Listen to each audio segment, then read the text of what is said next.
Bueno, les pido por favor si me acompañan en oración. Vamos a dejar este tiempo para que sea el Espíritu de Dios el que nos guíe. Señor, te damos gracias porque estamos vivos, gracias porque nos das la oportunidad de estar juntos en tu nombre. Gracias, Señor, porque tú le has dado vida a esta iglesia por 40 años. Y como lo cantamos, Señor, solo tú sabes los milagros que has tenido que hacer para que tu iglesia permanezca aquí. Solo tú sabes lo que te ha costado, Señor. No solo rescatarnos, sino mantenernos a tu lado, Señor. Te pedimos perdón por todas las veces que pues hacemos berrinche y nos alejamos, Señor. Te pedimos perdón por todas las veces que dejamos de creer, pero tú siempre estás, tú siempre eres fiel. Y te pedimos, Señor, en esta tarde que sea tu Espíritu Santo el que nos permita meditar en tu palabra y encontrar tu voluntad para nuestras vidas. Ayúdanos, Señor, te lo pedimos en el nombre de Cristo Jesús. Amén. Vamos a leer Romanos 8.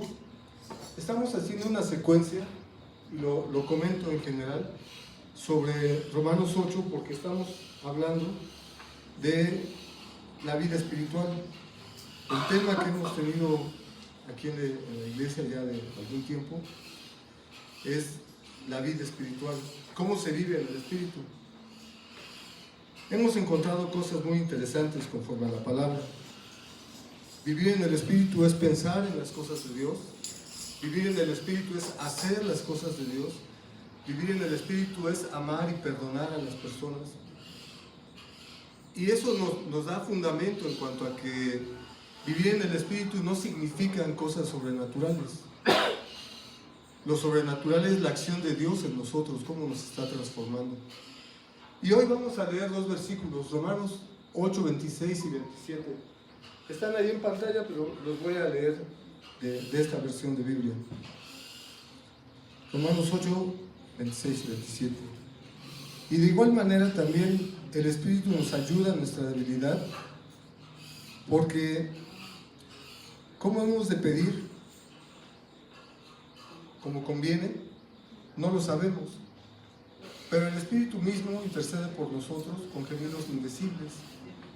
Y el que escudriña los corazones sabe cuál es la mentalidad del Espíritu, porque conforme a la voluntad de Dios intercede por los santos.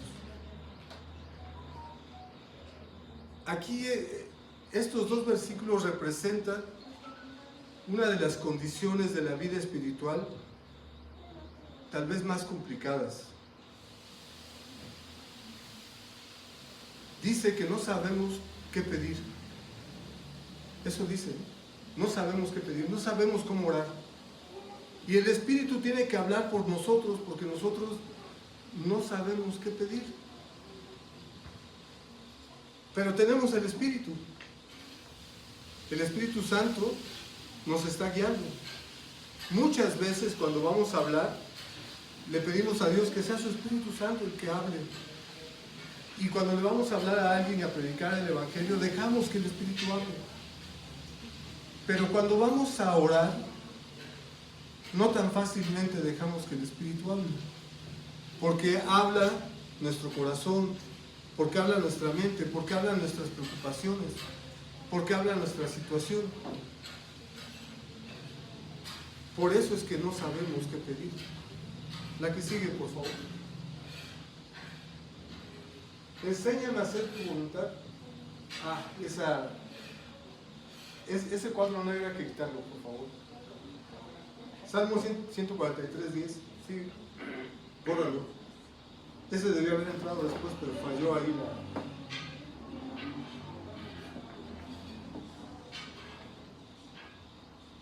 Ese. Bórralo.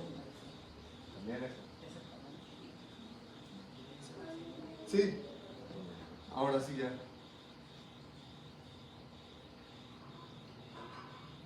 Ok.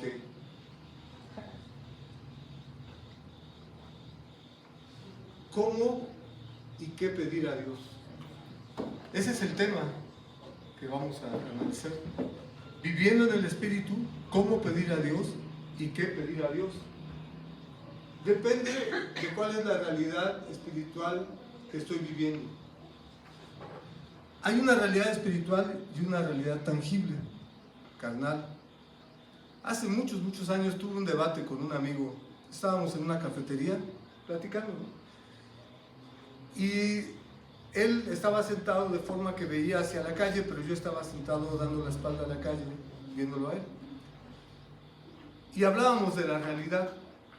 Y entonces, él me decía, yo veo pasar un carro, porque estoy viendo hacia la calle, evidentemente para mí es real, pasó un carro.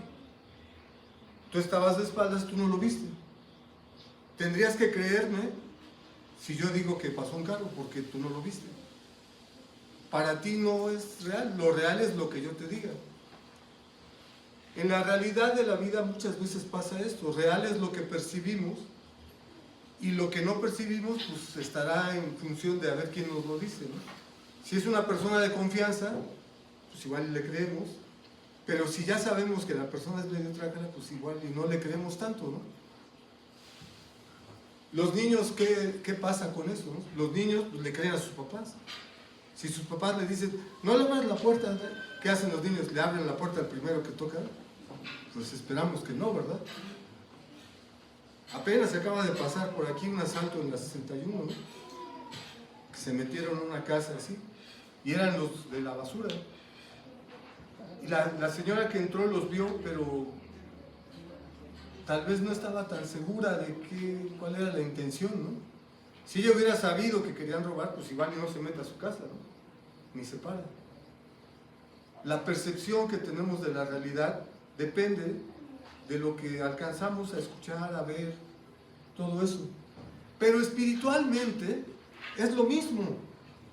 Hay una percepción de la realidad espiritual, pero del mismo modo en que una persona que está ciega pues no puede ver, y entonces le puedes decir, le puedes platicar, le puedes describir, pero la persona no lo puede ver.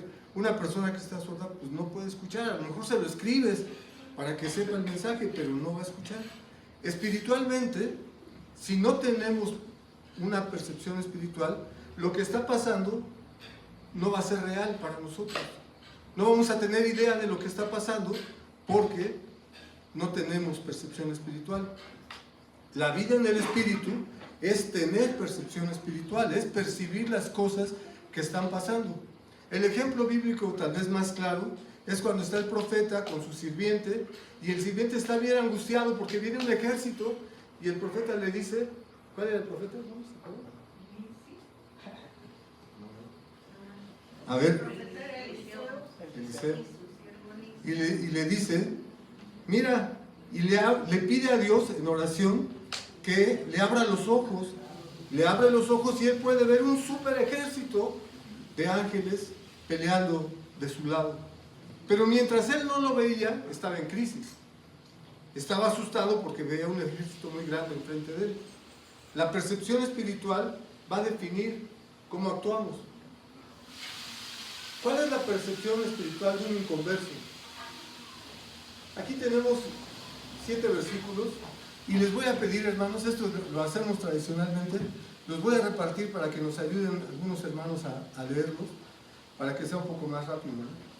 Germán, Efesios 2:12, hermano Daniel, Juan 1:12, hermana Momis, 2 Corintios 7:10, hermana Eli, si nos ayuda con 2 Corintios 5:17, hermano Diego, Mateo 28, 19 y 20, acá de este lado, Cori, si nos ayudas con, ¿en cuál nos quedamos? Juan 13, 14 y 15, y hermano Richie, 2 de Timoteo 2:2. La percepción que se tiene desde esta posición. Alguien inconverso.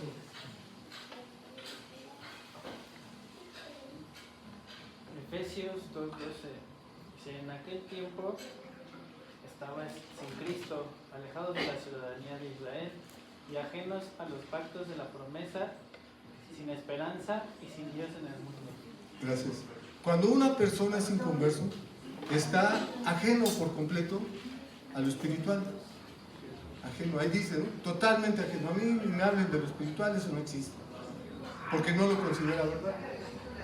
Cuando recibimos el mensaje del Evangelio, hermano Daniel, Juan 1:12, mas a todos los que le recibieron, a los que creen en su nombre, les dio potestad de ser hechos hijos de Dios. gracias. Cuando una persona pasa de ser inconverso a recibir a Cristo, somos hijos de Dios. Hay un cambio muy importante en cuanto a nuestra posición y nuestra percepción espiritual. Cuando somos confrontados para arrepentirnos, hermana Momis, por favor.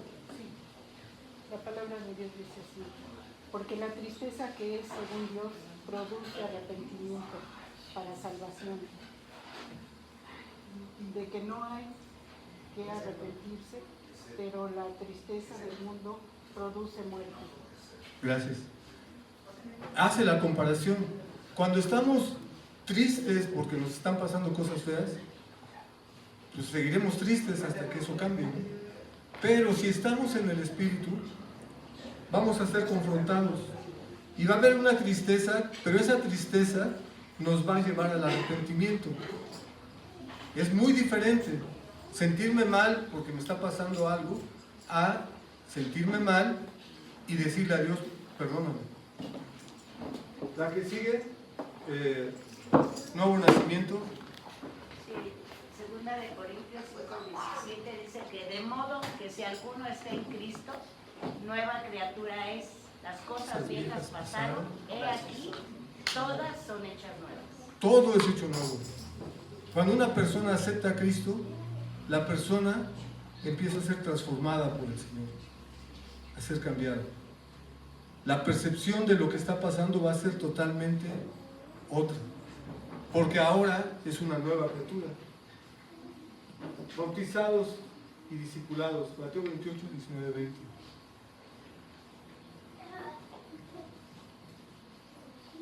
Por tanto, id y haced discípulos a todas las naciones, bautizándolos en el nombre del Padre, y del Hijo, y del Espíritu Santo, enseñándoles que guarden todas las cosas que os he mandado. Y he aquí, yo estoy con vosotros todos los días hasta el fin del mundo. Amén. Gracias. Eso es lo que mandó Jesús para su iglesia. Vayan y repartan folletos y llenen plazas y hagan conciertos y llenen estadios. No, ¿verdad? Lo que dice es vayan y hagan discípulos. Y claro que hay una gran diferencia, porque podemos llenar, como ahorita, gracias a Dios, se llena la iglesia, pero de eso a que cada uno de nosotros sea un discípulo, hay un largo trecho. Tenemos que discipularnos.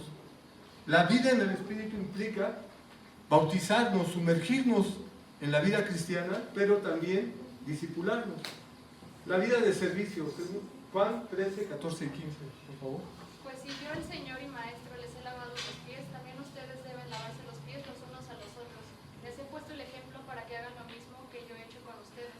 Les aseguro que ningún siervo es más que su amo y ningún mensajero es más que el que lo envía. Gracias. Muy preciso el Señor. Si Jesús, nuestro Señor, nuestro Dios, vino a servir, ¿qué posibilidad tenemos nosotros de ponernos de especialitos y pedir que nos sirvan? Nuestra obligación es servir, ver de qué manera podemos ser de bendición a otros.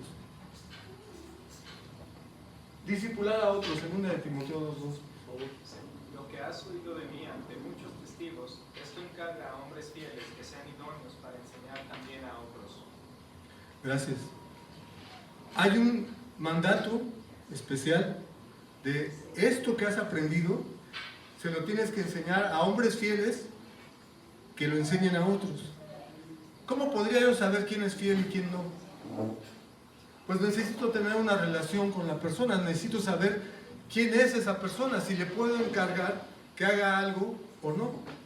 Porque hay personas a las que ya estando ahí en el momento, les encargamos que hagan algo y hacen lo que quieren. Digo, en el trabajo eso pasa mucho, ¿no? Hagan un puente de madera y terminan haciendo un puente de concreto. Digo, nos pasó hace poquito, ¿no? Y ya estaba hecho el de madera. porque cada quien hace lo que quiere, pero en el espíritu la obediencia es muy importante. Ser una persona fiel que puede enseñar lo que aprendió es muy importante. Un clic, por favor. Ahora, cada uno de estos puntos, aquí pusimos 7 puntos, como un sustento bíblico, lo que leímos todo esto ahorita. Cada uno de estos puntos nos da una posición de en dónde estamos. Somos inconversos, no hemos aceptado a Cristo y tenemos como ganitas de aceptar a Cristo. O a mí que ni me hablen de Cristo. O sea, sí está chido, yo sé que ustedes, pero yo tengo otra vida. Puede ser, soy inconverso, ¿no? Pero a lo mejor sí quiero convertirme. Ya recibí el mensaje del Evangelio, esto me pone en otra condición. Ya no soy inconverso porque ya recibí el mensaje del Evangelio. Pero de aquí a lo demás todavía le falta, ¿no? Compartir a plenitud la voluntad de Dios para mi vida. Compartir con Dios. Ese es el punto. Lo que Dios quiere para mi vida, yo estoy de acuerdo con lo que Él quiere. Y hablando de oración, porque recordemos que el tema es la oración. O cuando yo oro, le digo a Dios, mira Señor, este es mi plan de vida, estas son mis metas, esto es lo que yo quiero hacer. Por favor, mi Diosito de bolsillo, bendíceme mi vida, bendíceme mis planes y haz conmigo como sea mi voluntad. A veces oramos así. A veces le pedimos a Dios que Él haga lo que nosotros queremos que haga.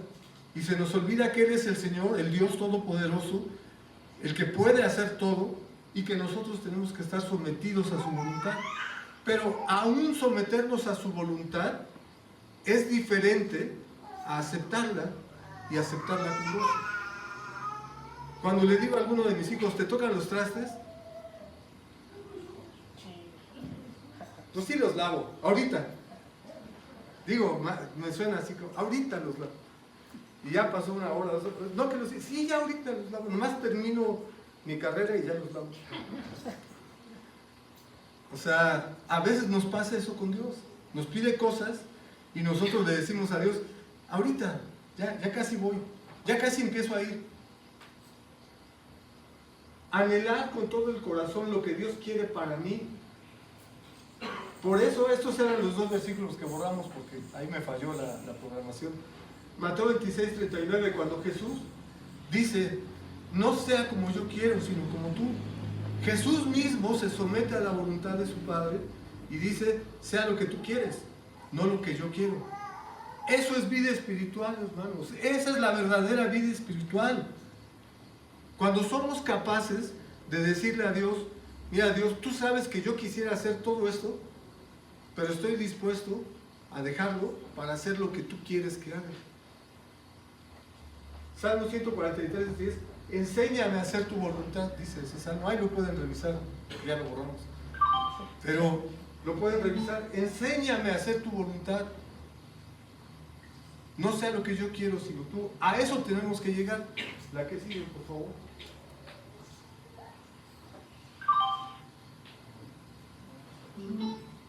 Un segundo, voy a apagar eso.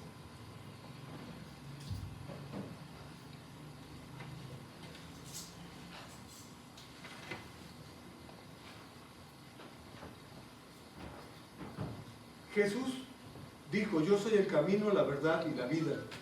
Nadie viene al Padre sino por mí. Ok, el camino para llegar al cielo, a la presencia de Dios, a la vida eterna, es Jesús. Mientras, Filipenses 3:19, el fin de ellos será la perdición. Su Dios es el vientre, es su vientre. Su gloria es aquello que debería avergonzarlos y solo piensan en lo terrenal. Cuando estamos hablando de esta condición espiritual, cuando nosotros pensamos en lo terrenal y nada más en lo que queremos desde aquí, y a lo mejor sí lo queremos, y tal vez no sean cosas a nuestro juicio malas. Tener un buen trabajo, pues eso no sería malo, ¿verdad? El que se quiere casar, pues casarse no sería malo. El que quiere tener hijos, pues eso no sería. O sea, hay cosas que podemos querer y que no entendemos que vayan a ser malas. El problema no es que queramos cosas, el problema es si lo queremos fuera de la voluntad de Dios.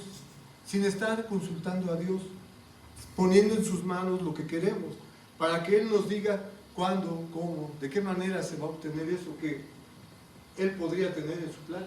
Un clic, por favor. Por tanto, este es el versículo que veíamos. Dale otro, por favor. Vayan y hagan discípulos a todas las naciones. ¿Qué es lo que piden? Hagan discípulos. De eso estábamos comentando ahorita. A esos discípulos hay que sumergirlos, que es la raíz de esta palabra, sumergirlos en la vida cristiana. Otro, ¿sí? Y a esos discípulos hay que enseñarles que guarden todas las cosas que Jesús mandó. Eso tiene una implicación. Primero tienen que saber qué fue lo que Jesús mandó y luego tenemos que dar testimonio de guardarlo. Otro, por favor. ¿Cómo le enseño a alguien a obedecer? Pues siendo obediente, ¿no? Porque si yo no soy obediente, no le puedo pedir a mis hijos que sean obedientes. Predicar el Evangelio, sumergir a esa persona en la vida cristiana, compartir lo que Jesús enseñó, dar testimonio de obediencia y vivir juntos con fe y esperanza, eso es hacer un discípulo. Eso es hacer un discípulo. Ahora, ¿por qué es tan importante esto? Porque eso nos permite ubicarnos en cuál es nuestra posición. Otro clic, por favor. Hay un camino que es el camino de Dios. Y pregunto, para cada quien, para que lo reflexione cada quien en su propio corazón, ¿sabemos cuál es el camino que Dios trazó para nosotros? ¿Tenemos claro qué es lo que Dios ha planeado para nuestra vida? Porque Él nos compró con su sangre. Nos rescató del mundo para darnos una ciudadanía nueva. ¿Y para qué? ¿Para qué lo hizo?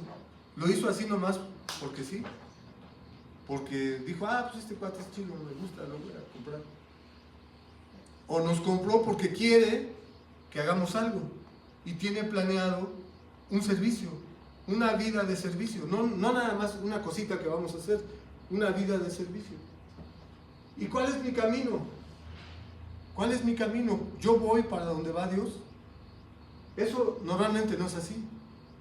Dale un clic, por favor. Va a haber un llamado. Hace un rato la hermana compartía, Dios me llama, pero Dios nos llama a todos. A cada uno de nosotros nos habla y nos habla por nuestro nombre. No estamos aquí por casualidad, estamos aquí porque en algún momento Dios usó a alguien para decirnos, oye, ven. Y a veces no queremos y a veces Dios nos baja de las orejas y no, te quiero aquí. Porque es su voluntad, porque es lo que Dios quiere. Hay un llamado. Y muchas veces, aún escuchando el llamado, le decimos a Dios, Señor, ¿qué es? ¿Qué es, Señor? Para no escuchar el llamado. Otra, por favor. El llamado nos lleva al arrepentimiento, a reconocer nuestra vida y decir, tengo que cambiar. Eso lo hace el Espíritu Santo. Otro, por favor. Cuando nos arrepentimos, es entonces que podemos aceptar a Cristo. Si no hay arrepentimiento, no habría conversión. Muchas veces, y eso pasa cuando es un movimiento más carismático, hacemos las oraciones mágicas. Y lo hemos dicho aquí mismo, nos ha pasado. De repente tenemos 40 niños y 20 adolescentes y les decimos, vamos a hacer la oración. Y los niños vienen emocionados porque toda una semana de evangelismo, de campaña, de escuela bíblica, pues están bien emocionados. Y oran con todo el corazón, pero no han entendido de qué se trata. ¿Y dónde están esos niños? La iglesia tiene 40 años. Hace 40 años que había niños aquí de 5 o 6 años. Esos niños tendrán ahora 40 y tantos, 50. ¿Y dónde están esos niños? Y los de hace 20 años. Yo he compartido y me tocó, fue algo que, estaba en el metro, parado esperando el metro en Moctezuma, creo, y de repente se acerca un señor un señor, no sé, de 20 y tantos, de 30, y me dice, tú eres de los Beteles, ¿no? Y yo, sí. O sea, me sacó, pues sí. No, pues yo iba ahí con ustedes a las campañas. ¿Y por qué no está aquí? En gran parte porque no oramos como debemos orar. Ni nosotros como cristianos, ni cada persona ora entendiendo su momento de orar. Aceptar a Cristo implica reconocer que nos hace falta. La que sigue, por favor. Después de aceptar a Cristo viene un proceso de santificación. Ya acepté a Cristo, ya entendí, ya me arrepentí, pero ahora Dios va a trabajar en mi vida para apartarme para su servicio. Y eso va a doler, hermanos. Eso va a doler, porque voy a tener que hacer cambios. Porque si yo me dedico a trabajar 25 horas al día, tendré que bajarle para poder dedicar tiempo a las cosas de Dios. La que sigue, por favor. Después va a haber un tiempo de preparación. Ahora en la escuela dominical vimos cuánto tiempo le llevó a Dios hacer de Abraham el hombre que él quería que fuera papá de Isaac. ¿Se acuerdan, hermanos? Lo vimos en la escuela dominical. 25 años. Abraham era tan necio que a Dios le costó 25 años cambiarlo. Porque Abraham le decía a Dios que sí, pero hacía lo que él quería. ¿Cuánto tiempo le llevó a Dios moldear a Pablo? También lo vimos aquí en la escuela dominical. 10 años. 10 años. Todos pensamos que le predicaron y al otro día ya estaba predicando. Sí, por eso lo agarraron a trancazos y casi lo matan. Le llevó 10 años de preparación para convertirse en el hombre que Dios quería para hablar a los gentiles. El tiempo de preparación es muy importante y todos lo tenemos que vivir. Aún nos seguimos preparando, seguimos en ese proceso, pero es un tiempo que Dios toma para cada uno de nosotros. La que sigue, por favor. Después de eso, después de hacer ya es un camino largo, otro, ¿qué? Después de eso, ya podemos servir en el camino del Señor. Pasar de mi camino al camino de Dios en mi vida es este cambio de dirección completo. Es un cambio de dirección completo. Mientras yo siga empeñado en hacer lo que quiero hacer, no estaré tomando la dirección que Dios quiere para mi vida. Tal vez ni la sepa. Por eso, retomamos. Ahí, dale clic, por favor. Retomamos. ¿Qué pedir a Dios en oración? Toda esta explicación es, y retomo acá, Romanos 8, 26 y 27. Y de igual manera también el Espíritu nos ayuda en nuestra debilidad, pues ¿qué hemos de pedir como conviene? No lo sabemos. Pero el Espíritu mismo intercede por nosotros con gemidos indecibles, y el que escudriña los corazones sabe cuál es la mentalidad del Espíritu, porque conforme a la voluntad de Dios intercede por los santos. El Espíritu mismo nos va a ayudar en cada uno de estos puntos. Si yo voy siguiendo mi camino y no me interesa Dios, seguramente esa persona no va a orar. ¿Quién va a orar? Pues los cristianos que lo conocen. Van a pedirle a Dios por su salvación. Si conocemos a alguien que no ha entregado su vida a Cristo, todos los que somos cristianos tenemos que estar pidiendo a Dios por la salvación de esa persona. Ok, ya escuchó el llamado. Una persona que ya escuchó el llamado, ¿por qué va a orar? ¿Le puedes ir dando clic? Ya no los voy a leer todos, son varios hasta completar las citas. Pero ahí si quieren tomarle una foto y los revisan. ¿Por qué va a orar una persona que recibió el llamado? Va a orar, o debería de orar, por conocer a Cristo. Ya escuché que Dios me llama. Ya supe que Dios me habla. Mi oración debería de ser: quiero conocerte. Quiero conocerte, Señor. Ayúdame. Abre mis ojos porque quiero conocerte. Ok, ya me arrepentí. Ya me arrepentí. Ese sí lo voy a leer, Romanos 2:4, porque está aquí, cerquita de donde estoy.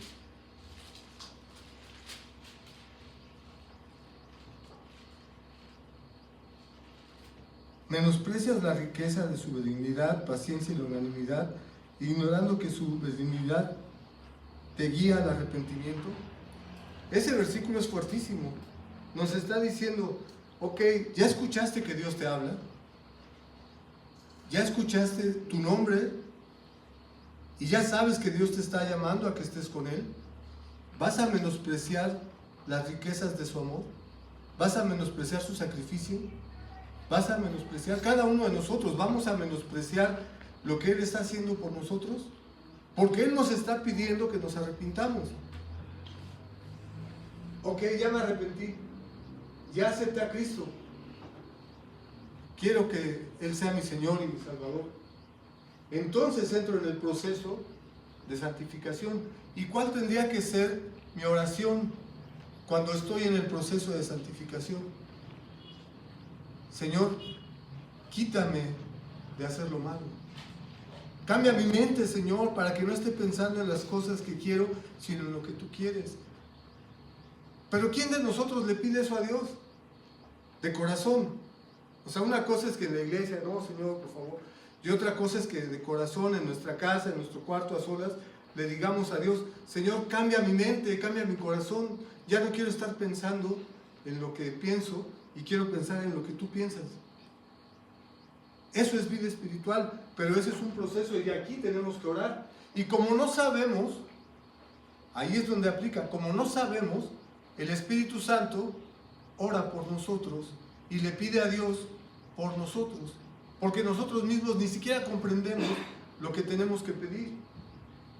Cuando estamos en preparación, cuando estamos ya preparándonos, ya estoy dedicando mi vida al servicio, pero me tengo que preparar. ¿Cómo tendría que ser mi oración? ¿En qué tendría que estar pensando?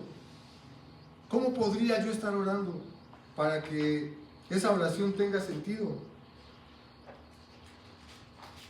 ¿Cuál es la cita? Segunda de Timoteo 2:21. La voy a leer. Así que si alguno se limpia de estas cosas, será utensilio para honra, santificado, útil para el dueño y dispuesto para toda buena obra. Si alguno se limpia, habría que leer todo esto, ¿no? Si alguno se limpia, ¿de qué cosas? Pues de las pasiones carnales, de nuestros propios gustos, de las cosas que nos distraen de Dios. Si alguno se limpia de eso, puede ser un utensilio útil, puede ser una herramienta útil. Pero mientras queramos campechanearlo, y en veces sí, en veces no, en ratos sí, en ratos no, no vamos a ser útiles. Ese proceso. Y finalmente el servicio, dedicados a trabajar para Dios, a servir para Dios. ¿Cómo vamos a orar? Dice la palabra, pues la verdad es que no sabemos. Si cada uno de nosotros se ubica en qué punto está, en qué paso está de este camino, podría orar conscientemente pidiéndole a Dios porque se cumpla. Si alguien, tomo un ejemplo, si alguien está aquí y no es cristiano, pero escuchó y dice, Señor, pues sí quiero conocerte. Bueno, esa es una oración. Sí quiero servirte, sí quiero aprender. Estas cosas son las que tenemos que pedir en oración. Y por eso dice la palabra, el Espíritu va a orar por nosotros. Pero nosotros podríamos estar orando correctamente. Nosotros podríamos estarle pidiendo a Dios lo que corresponde a nuestra etapa en la vida.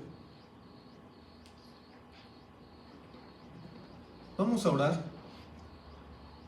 Vamos a agradecerle a Dios porque aún en nuestra falla en la oración, Él intercede por nosotros. Pero vamos a pedirle que nos permita entender ¿Cuál es nuestra posición para cada uno? Esto es personal. ¿Cuál es mi situación en mi vida espiritual? ¿En qué punto estoy? Y entonces que Él me permita orar conforme a mi realidad espiritual. Cuando uno tiene un problema, no sé, tiembla, es cuando todo el mundo dice: Señor Dios, por favor, sálvanos, porque está temblando. Pero fuera de eso, difícilmente vemos a todo el mundo decirle a Dios: sálvanos, a menos que esté pasando un problema así. Pero nosotros podemos orar como conviene. Podemos pedirle al Espíritu Santo que nos guíe a orar conforme a nuestra realidad espiritual. Vamos a orar. Señor, te damos gracias porque nos amas tanto que aún tú sabes lo que necesitamos, aunque nosotros no. Aún tú quieres para nosotros lo mejor, aunque tal vez nosotros queremos hacer otra cosa, Señor. Te pedimos perdón porque a veces estamos en contra de tu voluntad y todavía oramos en contra de tu voluntad. Perdónanos, Señor. Pero te pedimos que tú nos guíes y nos ayudes para que cada uno de nosotros podamos comprender tu voluntad para nuestra vida. Lo que tú quieres, revélanos, Señor. Déjanos saber qué es lo que quieres con cada uno de nosotros. Y ayúdanos para que podamos ser transformados, guiados por ti, Señor, por tu palabra, para que podamos ser la persona que tú quieres, para que podamos dedicarnos a lo que tú has preparado para nosotros, para que podamos servirte en lo que tú quieres que hagamos, Señor. Te pedimos, mi Dios, para que completes tu obra en cada uno de nosotros. Y ayúdanos, Señor, para que cuando oremos podamos estar conscientes de cuál es nuestra realidad espiritual. Podemos pedir por lo terrenal, Señor, y te agradecemos porque nos escuchas y nos ayudas y nos concedes, Señor. Pero en nuestra realidad espiritual, ayúdanos a entender qué es lo que tú quieres, cuál es tu voluntad para nuestra vida. Y ayúdanos, Señor, para que lo que tú quieres sea lo que anhelemos en nuestro corazón. Te lo pedimos, Señor, en el nombre de Cristo Jesús. Amén.